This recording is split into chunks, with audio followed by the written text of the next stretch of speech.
They're going to go to Johnson, though, and a flag is down. Johnson had 3 people to put a move on and couldn't do it that time. He picks up a couple. But you're not going to believe it. Johnson, the man that he went to, was illegal procedure. He moved, he shuffled his feet right before the snap, and they're going to call 5-yard penalty on Johnson. And Houston knows it. He was indicating the penalty as he's going back to the hole. He says, we cannot afford to do that, guy. Of course, he's not too concerned. Right now, his team is up by 2 touchdowns. But that'll back things up. So 3rd and 11 is the situation now for the Harding Rams. Big play for both teams. That time they were playing Stevenson tight on the far side of the field. And you could see they were laying off of Johnson, and Houston picked it up, changed the call, changed the play, and Johnson moved his feet right before the snap. Stevenson lined up to the near side. Johnson They're is off on of the Stevenson far side. again. They're playing way off of Stevenson. That's right. He's got about 13 yards to cushion. Pressure coming. Good block. Houston gets enough time. The pass is away, but short. Stevenson was too far out. Credit. Some pressure by 70 and 75 on the defense. That's Jamal Jones, number 70, and Tim Yelton, number 75, that got in and put some pressure on Houston, and he had to throw it a little sooner than he would have liked to. But they did take some time off the clock. Not as much as I'm sure Coach Knott wanted, but a couple of minutes off. We're down inside of 1 minute and 14 seconds in the 3rd quarter. Harding to punt. 4th down. They're going to get the punt away. It's going to land short. Fielded by Howell. Howell makes some great moves, but he's going to get stacked up. Well, he never went down. Howell comes out of there on his feet, but forward progress successfully stopped. I think at about the 20. Let's see where they mark it. Howell's like trying to tackle a stump, and he gets so low to the ground, he's hard to take down. He is definitely tough. So it's going to be 1st and 10. West Meck at their own 20. 55 seconds left in the 3rd quarter. 28-14 the score. The Rams in front, but this game is not over yet. And West Meck needs to move the ball downfield again. They're going to go on 1st down to Hughes, and Hughes gets stopped cold by guess who? Yep. That's right. O'Neal Falcon. The Falcon using the eagle eye that time. He knew exactly where that play was coming and put a stop on it right away. I think Coach Hombacher's going to have to realize that if he is going to have to go to the air, it's going to have to be on a different down rather than second long, even on a good 1st down play. Pick out that screen again. You've still got Harding blitzing like crazy on you. When the screen worked before, it's wise to go with what's going to work for you. 33 goes into motion. They're going to keep it himself, McGowan. No, he lost the football. Now the question is, was he down before he lost it? I don't believe so. I don't either. Yep. Signal, Harding has recovered, and that is going to be a big play.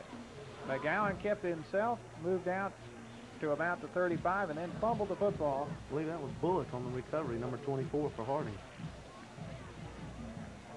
Damon Bullock. Damon Bullock.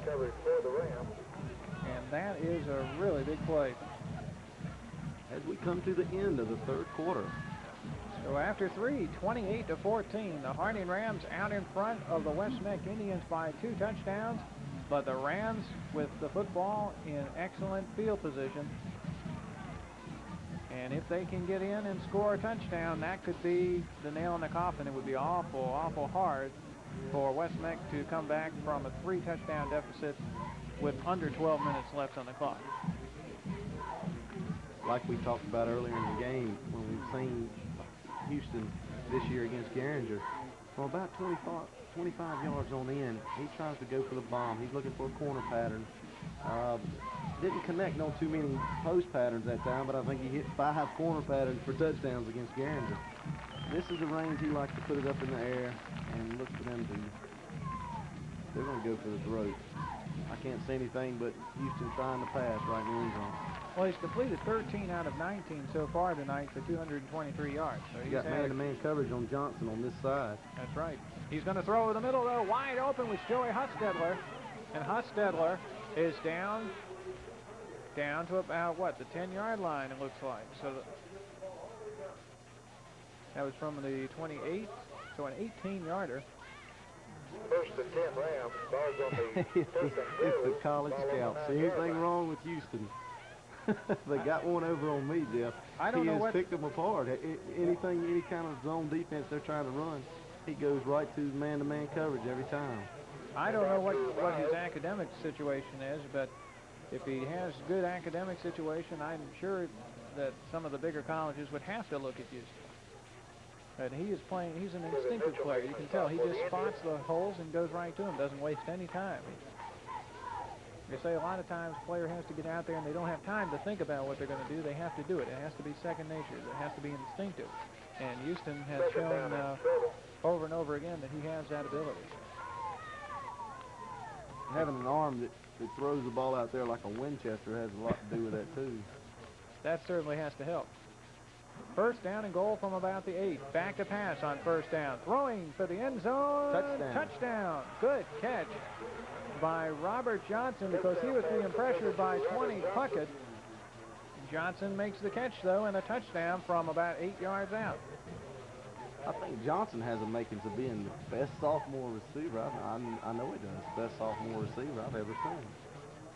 He is an excellent receiver. So he is adequate replacement for Stevenson. A lot of people wonder. He's a complimentary player for Stevenson. Well, after this season, he will then be the man they'll have to count on. The kick doesn't succeed, so it is 34-14. The Harding Rams out in front of the West Meck Indians with 10:57 left in the ball game. And the Indians will get the ball in what is going to be a vital series. They've got to score, and they've got to score very quickly to have any hope. Right now, down by 20 points. Right when West Meck looked like they had things under control, a fumble on the 26-yard line, and like we say, Houston likes to put it in from there. It took him 3 plays, 2 passes and 1 running play, and he was in the end zone. Great catch by Johnson. Yes, it was. There's one thing you got to like about Coach Knotts. He doesn't.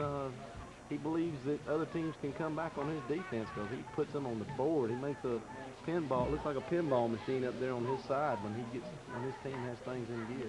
Plus, he doesn't want to let his offense get down like you talked about in the Garinger game. They wanted to come out in the second half, and they wanted to prove that they could still do it. They proved it to me. That's right. They have done that very well. At the 20 is Howell again. No surprises there. Howell on his feet all the way out to the 35. And he has done a super job tonight on kick returns. He was tackled that time by number 58 from Harding. That was Brian Flaherty. Number 80, the man we talked about a lot tonight, was over there also. And who do we have? That Vincent guy. And he has been a big man on special teams. Of course, Howell must be the man he is assigned to because Powell has had it most of the night and Guy's been in the vicinity most of the night. First down and 10, West Mecklenburg. Ball at their own 35. McGowan back to pass. Has some time. This time complete to Holder, and Holder lost his footing, fell out of bounds, but it should be good for first down out to about the 45. Well, I'm going to call him just short. I'd say he picked up 9 yards and he stayed inbounds. Yep, you're right. Second down and He 1. got the clock running. That's a bad break for West Meck. That keeps the clock running. They didn't pick up the first down, but they did pick up good yardage. You wonder where these pass plays were earlier in the ball game. But I'm sure Coach Heimberger didn't expect to get the blitz from Harding that he's had with their offense. So it's second down and 11. They're going to go on the ground to Hughes. Hughes battles his way forward enough for the first down as he gets out to about the 47. Should be good for about 3. That's simply a play right now to keep the defense honest. Can't believe that they intend to stay with the run. They simply don't have the time for it. 9:43 left. If they're going to play this game to win, they've got to put it in the air. Got to get the big plays. Receivers wide to both sides. McGowan has 3 backs behind him. He's going to keep himself to the to the far side, and he's going to get a good gain as he gets down to about the 46-yard line. Pickup of McGowan keeps the ball just close to the about 7, it looks line. like. Yeah, make that 7 yards. Good carry by the quarterback, McGowan. Deceiving speed again. He got around the corner and then took off. He's got 99 yards unofficially. Well, he hadn't called his number that much either. He's got a lot of yards per carry. About 12 carries. Second down, they need about 3 for the first. Ball marked at the 46 of Harding. McGowan gives near side Hughes. Hughes now tries to get outside, can't do it. And guess who came over to put the stop on him? It was Walker And Chad Armstrong. And he got strung out, got nothing out of it, could not get around the corner. So it's third down and about 3. And they just keep going on the ground, and Harding would love for them to do that right now. The Rams are playing against the run. It's odd to me to believe that West Mac, the 2 scoring touchdowns they've had, come from big plays, and yet the 2 good drives they had were running plays that they got inside the 10-yard line and couldn't score with their strength. They score on the bomb. Well, they go straight forward this time, and a good game inside the 40 to about the 38. Picks up the first down. And that was Holder, I believe. Or either it was McGowan, I guess. On the quarterback, keep right up the middle.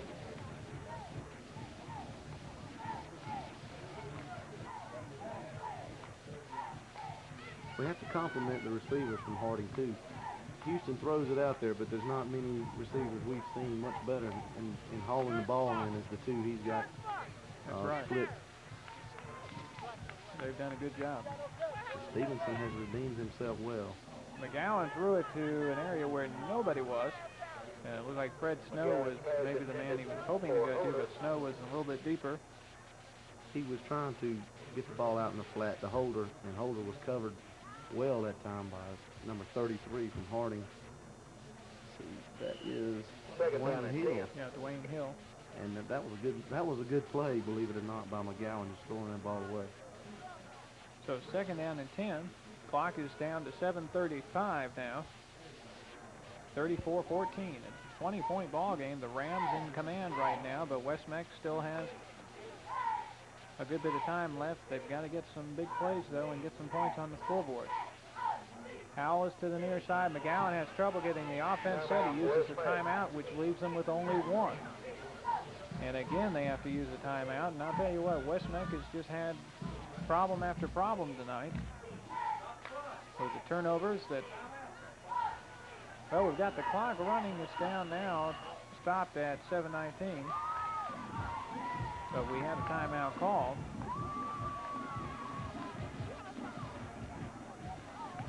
And I don't know how many seconds we lost on that, but I don't believe it's going to matter. Of course, you can't ever tell. We'll mark it back up, I believe, to 7:40. So we're going to let the clock run down, and we'll have a break in the action for a little bit while we get the clock back to the proper time. It is going to be second down and 10 for West Meck. It's a situation where the Indians have got to come up with a big first down, and more preferably, they'd like to get a big play for a touchdown real quick here to have a chance to try the onside kick and maybe get the ball back again. They're down by 20. 3 touchdowns, if they could do it, with 3 conversions, could give them the win. But to do that and allow Harding nothing is a lot to ask for. It sure is. Especially in 7 minutes and 40 seconds. Is that why Harding keeps asking us back every week? First time we see them, the year they win 49 to some odd number, and now they're up by 34-14. They can put the points on the board. Well, we said this had a chance to be the best offensive game of the year, and it has turned out to be that. The scoreboard doesn't tell about it as much as there has been. There's been more offense than you would think for West Mecklenburg. They were only about 50 yards shy of what Harding had in the first half, but twice they got down inside the 10 and couldn't score. And that was where the big difference came in the ball game. And then the turnover in the opening series of the second half made the difference there, and that's how you got the 3 touchdown difference. Gets the pass up, it's picked off. That was a lofter, and it is number 8, Travis Terrace Jones. Pass intercepted by number 8. He had it all the way. Yeah, McGowan got hit as he was throwing, on the play. and it was a wobbly pass, and Jones made the play. Penalty is flipping charge to the Rams. Harding, that's a clipping call. It's going to be interesting to see how Harding attacks the offense now. Whether they're going to try to hand the ball to Byers 3 yards in a cloud of dust. that's what I would do. Byers. That's right. He's got about 111 yards on the night, so he's been very effective. Everything has worked well, but when you're this deep in your own territory, you don't want to risk a turnover, so the best thing to do is put it on the ground. If you don't get the first down, you just punt the ball away. You know what that means? That means Coach Knotts is going to let Houston drop back in the end zone and fire it out to about the 40-yard line, try to hit Stevenson with the Let's see. So well, we wouldn't be out of the question. Look at Robert Johnson and Stevenson. They both have a cushion of about 15 yards. That's respect right there. They're going to go on the ground, though. They're going to give the Byers. And Byers is going to get across the 16 to about the 17. So he's going to pick up about 2 yards. Steve Barber making the stop for the Indians. Well, make it 3. Second down and 7. And I think that turnover made the fans realize that this ball game, for the most part, is over. Yeah, they're going to head for the parking lot. And the Rams chasing the West Charlotte Lions. Pass over the middle, complete to 22, Calvin Smith. And Smith is out across the 35 to the 36. And that is a completion for just about 20 yards. First and 10 Rams. Their practices have got to be a lot of fun. Houston is just drilling the ball here and there, pins away. He can throw it through it. It looks like he can throw it through a tire from about 30 yards. That was a timing pattern again. His halfback flared out into just past the line of scrimmage, and just a great play. And it's a draw play. Byers gets the call. Byers is going to get stopped. He gets to the 40, make it the 39, a gain of about 4. Scott Wallace making a hit for the Indians. 118 yards on the night, roughly, for him. 269 yards on the Second down night and 5. for Anthony Houston, unofficially. Has thrown a touchdown. And he's had a few passes drop. He's had a few passes drop. That's what's incredible about his performance tonight. And this West Meck defense is no slouch. Pitch out goes Right. to David Petty gets the carry this time, his first carry of the night, and he's going to pick up Gets to the 50 about yard 7 line, yards gets to the first himself. down. First time we've seen him. And it's a first down. You know, we saw Houston have a highlight Steve Barber and show Steve our Cole career making the against stop Indians. for the Indians. Quarterbacks dream of in one game, and that team was mediocre on defense. But West Meck is 7-1, and they've been doing something right up to this game. They just ran into a super talent. Well, we said this is the biggest test they've faced, and they haven't faced any team that can pass like Harding, and I think that has been what Harding has done to everybody. This time we're going to see some scrambling by the quarterback, Houston, who Smart. does a pretty good job. Gets out of bounds before the hit. Got about 7 yards on the carry, so he shows he can scramble a little bit too. We've got a penalty downfield, and that might be defensive holding. Yeah, he's a smart quarterback. He's not he's stocky, but he's not that big. I think they had an eligible receiver downfield, and when the quarterback took off, that kind of nullified that penalty. So the play will stand as Harding on top, 34-14, 4:57 to play.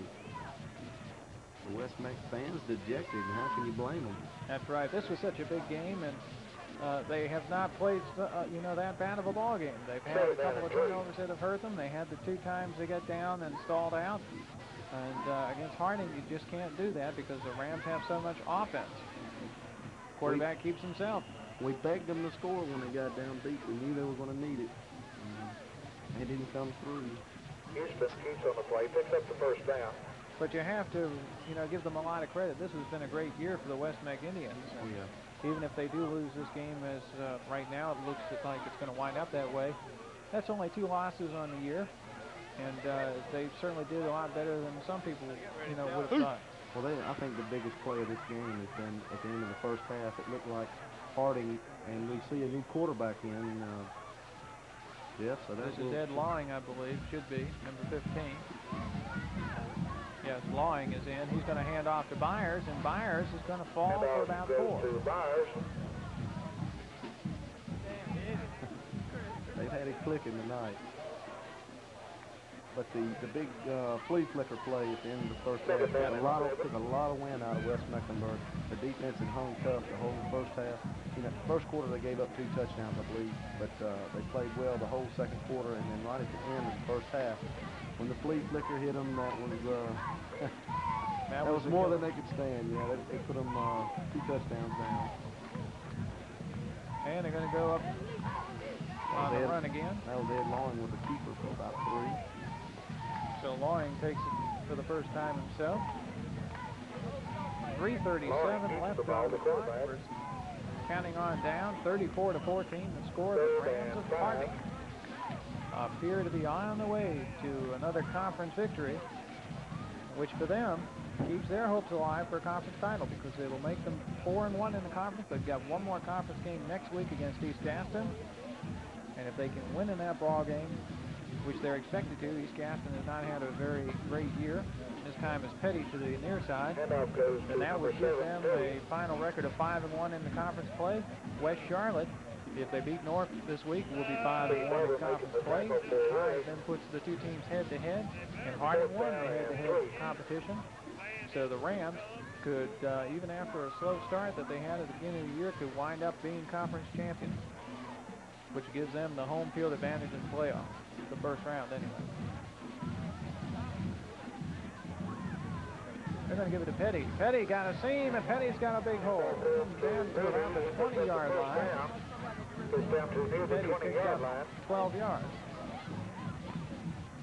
Petty lost that time back to the inside. Cut against the grain. Picked up about 15 yards. Big morale booster when the second stringers can come in and show their wares. Petty is what year is Petty? He's a sophomore, so he's going to be around. They've got Johnson to throw to next year. They got Petty to run with. So they can get somebody to throw to Johnson and hand off to Petty. They'll be in good shape. They give it to Petty again. Petty fights forward, picks up several yards. We're going to have a holding on the inside by Harding that time. Well, we're going to have a quarterback that will be back with some experience. Ed Loring, the man that's in there now, will be back next year. So that will give us some experience. You know, Stevenson will be leaving. Byers will be back next year. He's only a junior, so he's got one more year. So they're going to have Petty and Byers in the backfield next year to go with. So they're not going to be in such bad shape if both those players come back. I don't see why not. Had a penalty that time.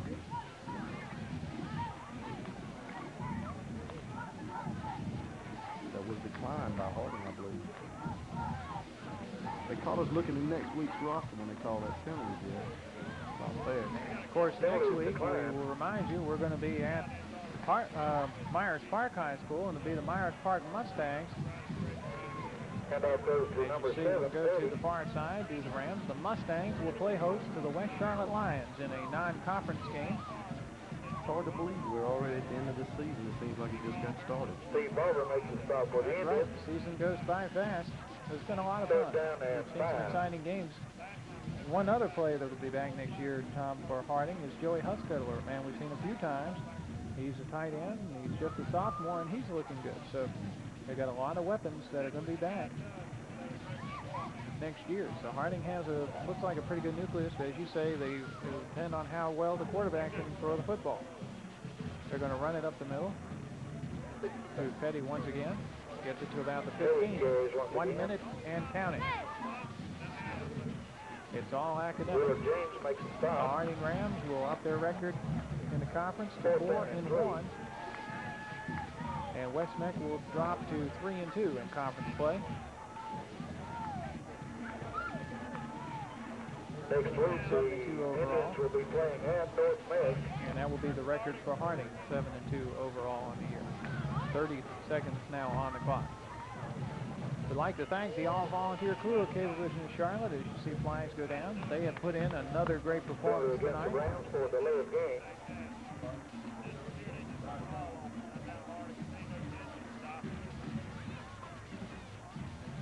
I'd like to thank you, Jeff, for wearing some of your wardrobe up here tonight.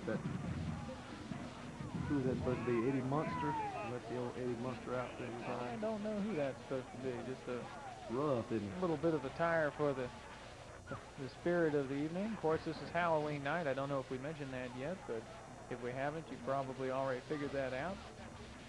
And it hadn't been a lot of trick for Harding, but not much treat for West Mecklenburg right now. But you got to give them credit because they've had a great season.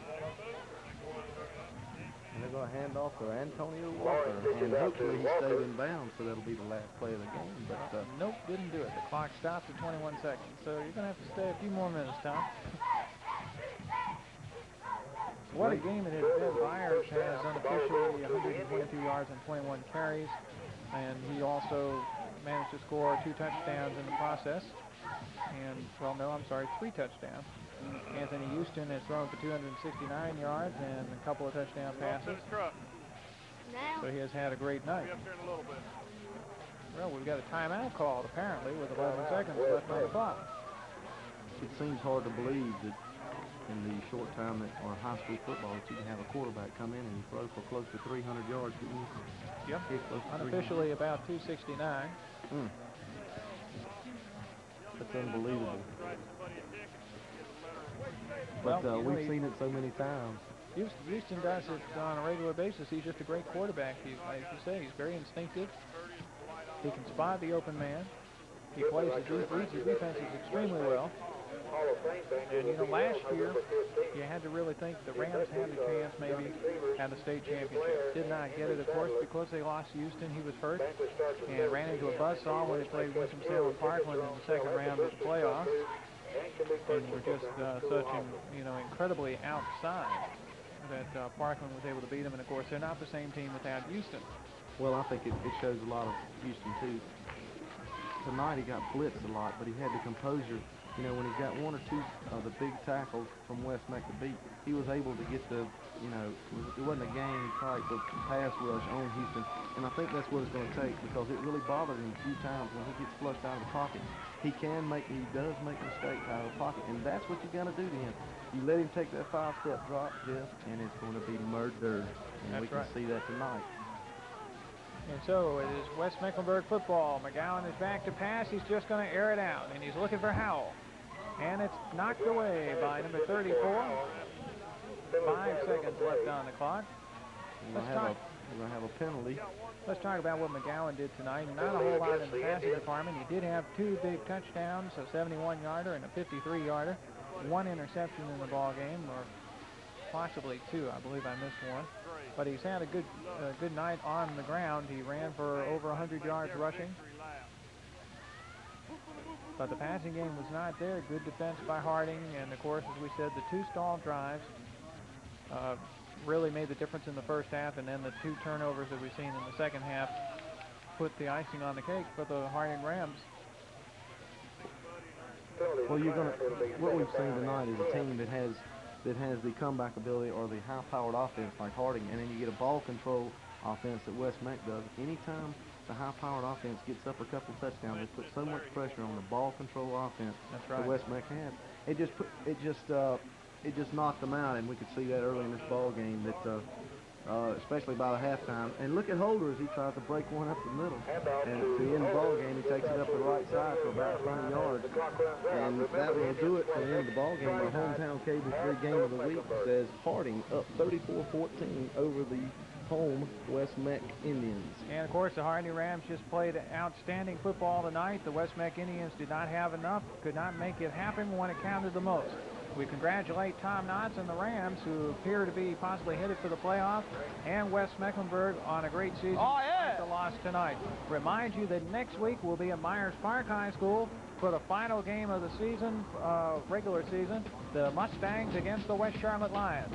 And from the all-volunteer crew with Cablevision of Charlotte and my colleague Johnny Ray, have a good week, everyone.